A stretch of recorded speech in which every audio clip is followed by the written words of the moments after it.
Assalamu alaikum warahmatullahi wabarakatuh. Meet again with my channel, Army Cat 07 for AN7.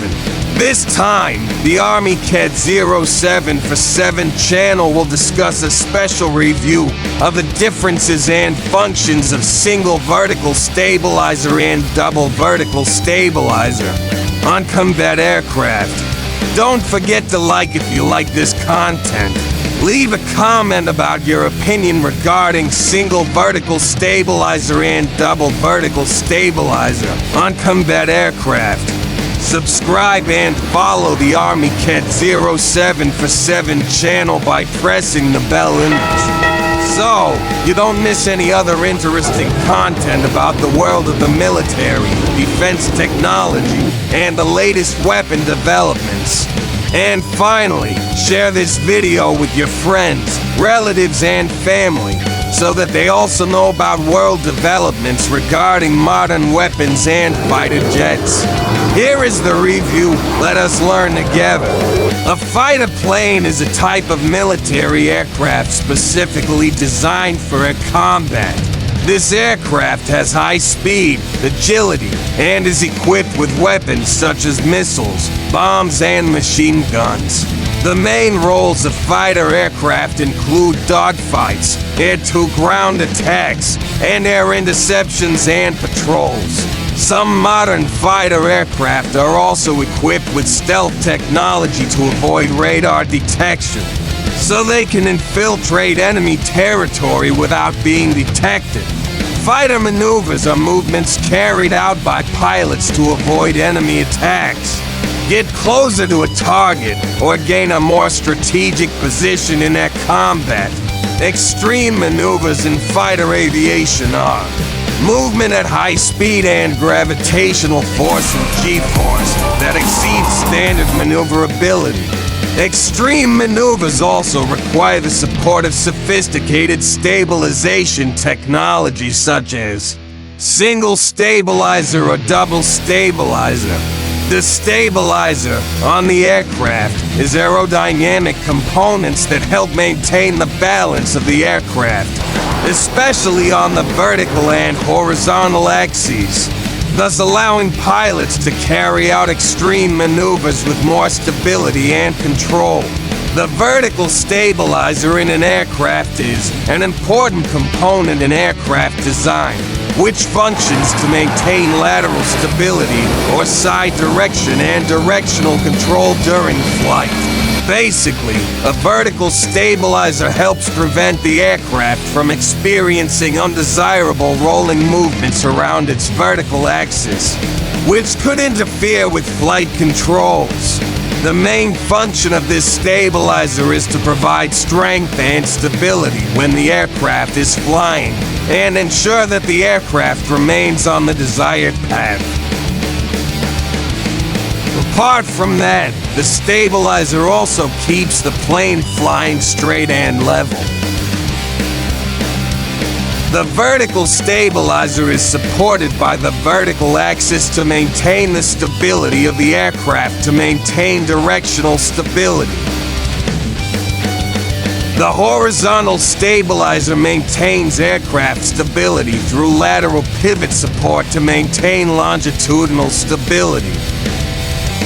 In the world of military aviation, the vertical stabilizer also plays an important role in maneuvering, especially in fighter aircraft that often face extreme flight conditions. There are 2 main vertical stabilizer designs used, namely single vertical stabilizer and double vertical stabilizer.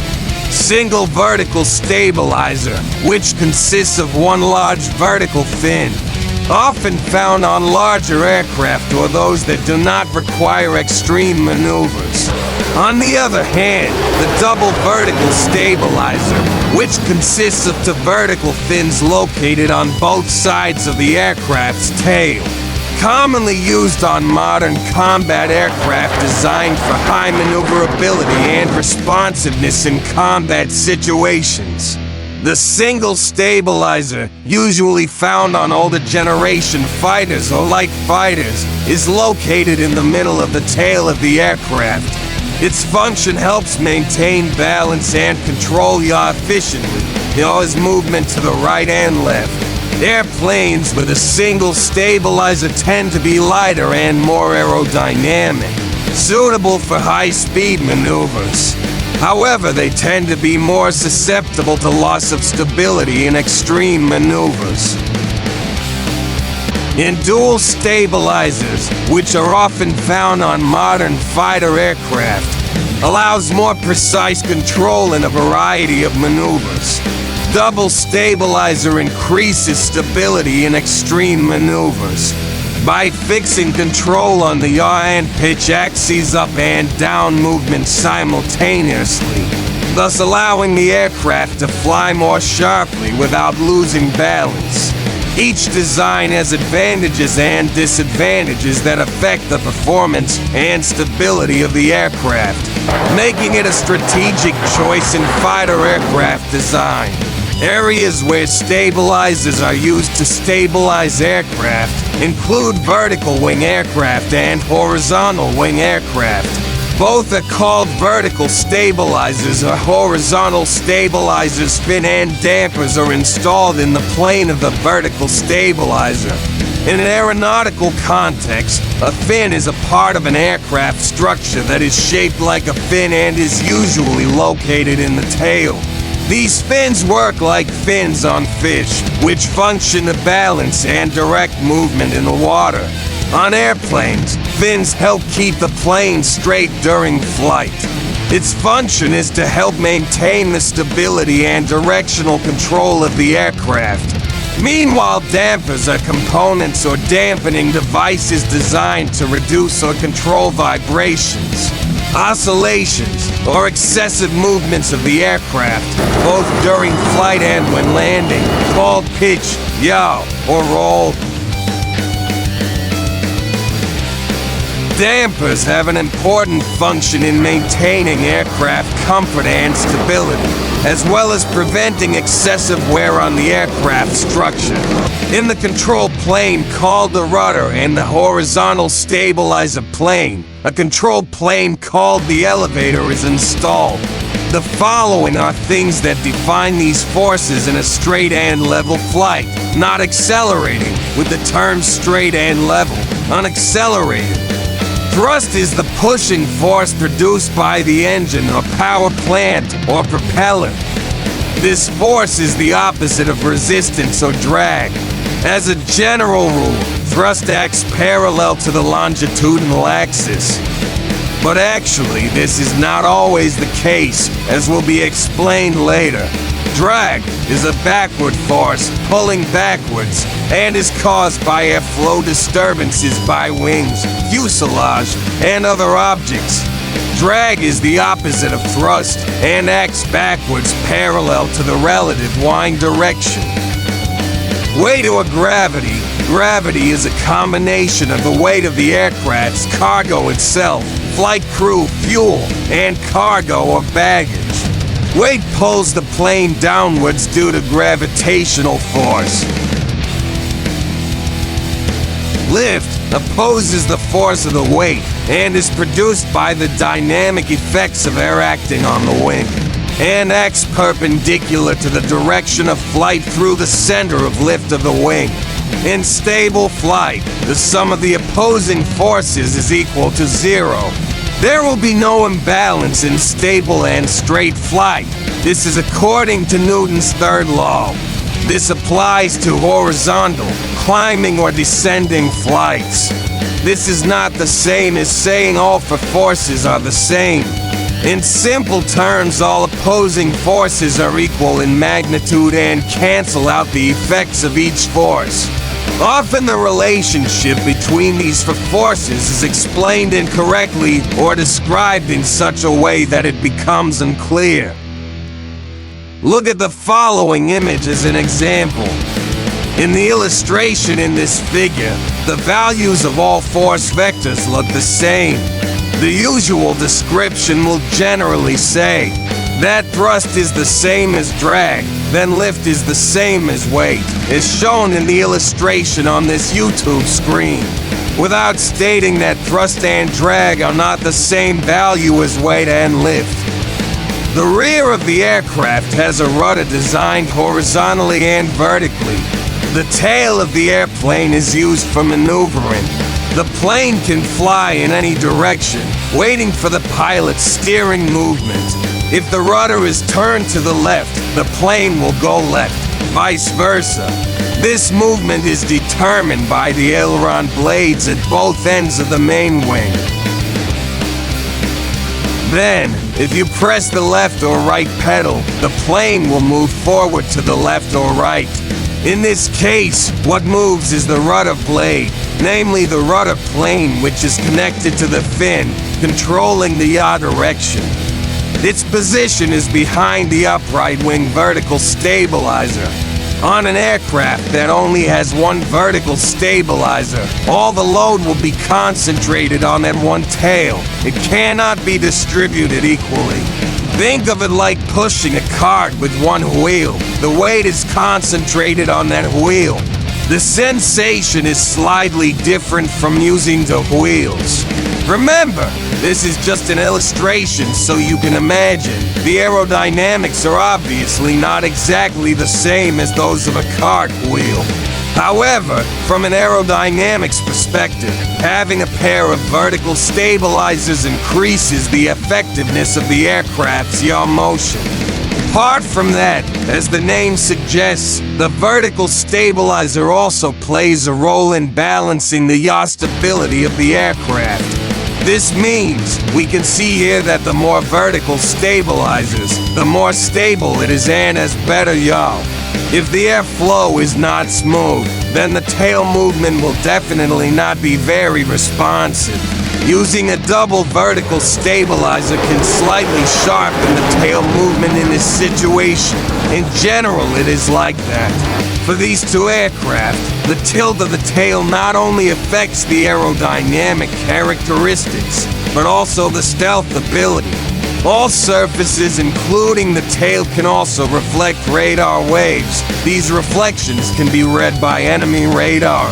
If the corners are tilted, including at the tail, if calculated correctly, they will increase the stealth character of the aircraft.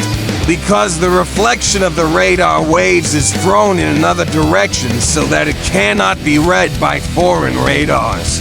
If there is only one vertical stabilizer, it cannot be tilted like that. If you want to make it varied like anything, it definitely has to be perpendicular. The options for playing oblique angles to radar waves are more limited. If we talk about dimensions, those with a single tail tend to be larger. For example, on the Rafale, the height of the tail from the ground is around 35% of the plane's length. The F-16 fighter jet has a tail height of about 32% of the total length of the aircraft. Slightly different from aircraft that have double vertical stabilizers. On the F-15, the tail height is only about 29% of the aircraft's length, even though the aircraft is clearly larger than the F-16 and Dassault Rafale.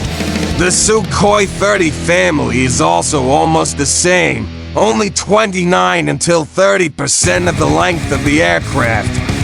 I don't know how big the vertical stabilizer is if you only want to use one. The F-15 and Sukhoi 30 have wide bodies. If you want to use one, you definitely have to be super big in size to be balanced.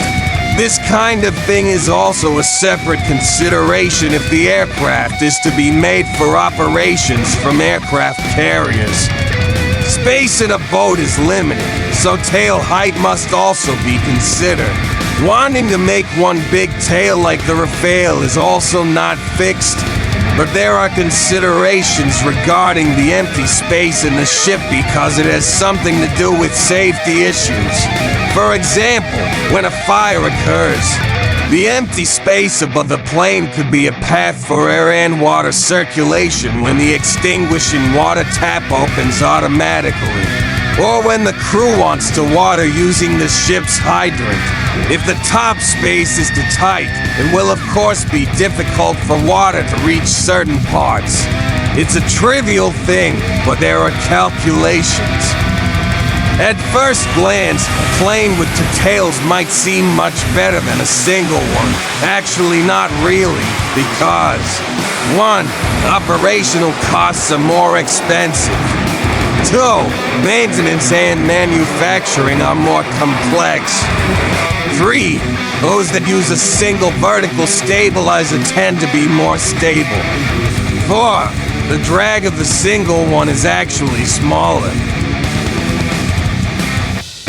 The following are the differences between fighter aircraft with single vertical stabilizer and double vertical stabilizer, as follows.